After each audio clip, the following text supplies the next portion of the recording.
Bonjour, dans cette nouvelle vidéo, je vais partager avec vous aujourd'hui sur le sujet du respect et la bienveillance, qui sont deux notions que l'on associe souvent ou qui sont comprises comme étant la même chose, mais qui pour moi sont très différentes. C'est pourquoi j'ai choisi de développer le sujet avec vous aujourd'hui et j'espère que cela vous parlera. Mais je rappelle que je ne fais que partager mon point de vue, ma vérité, et que chacun est libre d'en avoir un autre. Cela n'empêche pas les partages, au contraire, on s'enrichit de nos idées différentes. Et d'ailleurs, si vous souhaitez partager votre avis en commentaire, je serai ravie de vous lire. Donc, aujourd'hui, le respect ou la bienveillance. Commençons dans un premier temps par définir le respect, qui, selon le dictionnaire Robert, est un sentiment qui porte à accorder à quelqu'un de la considération en raison de la valeur qu'on lui reconnaît. Je répète, le respect est un sentiment qui porte à accorder à quelqu'un de la considération en raison de la valeur qu'on lui reconnaît. Il faut donc accorder, c'est-à-dire qu'il y a réflexion pour savoir si l'on accorde notre respect à une personne. Ensuite, il s'agit d'une considération, donc quelque chose de très distant. Cet accord par rapport au respect est approuvé selon la valeur que l'on porte à la personne. Donc ce n'est absolument pas un fonctionnement, une action ou une attitude naturelle, ni instinctive comme fonctionnement, c'est quelque chose de très construit, de très réfléchi. On accordera notre respect à telle personne parce qu'elle le mérite, de par son statut par exemple. Mais il y a toujours une raison pour laquelle on accorde le respect à quelqu'un. Que cela soit un statut social, intellectuel ou même hiérarchique, ou cela peut venir d'une situation particulière également. Mais il y a à chaque fois un déclencheur au fait de respecter quelqu'un. Et cela induit que tout le monde ne mérite pas le respect, ou qu'il faut avoir certaines valeurs pour mériter le respect de quelqu'un. Cela n'est pas pour tout le monde, cela n'est pas un droit, car il faut gagner le respect de l'autre. Cela induit également une forme de jugement, et cela nous enferme dans des conditionnements. Maintenant, définissons la bienveillance, toujours en partant du Robert, qui nous dit que la bienveillance est une disposition favorable à l'égard de quelqu'un.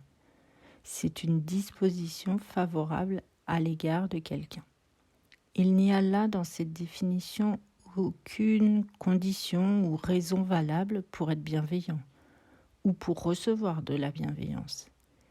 Il n'y a pas de valeur pour mériter la bienveillance ou pour pouvoir la donner. Il s'agit juste d'une disposition, donc d'un état d'être qui fait que l'on est bienveillant ou pas. Et si on est bienveillant envers autrui, c'est envers tout le monde sans différence, puisqu'il n'y a pas de mérite à la bienveillance. C'est en nous-mêmes que cela se passe, et l'autre en face n'a rien à faire pour mériter notre bienveillance. Donc elle peut être apportée à tout le monde sans raison, sans condition ni distinction. On mérite tous de recevoir de la bienveillance. Être bienveillant, c'est être compréhensif, être indulgent, être attentif au bien-être des autres en face, mais il est aussi très important d'être bienveillant déjà envers soi-même avant l'extérieur.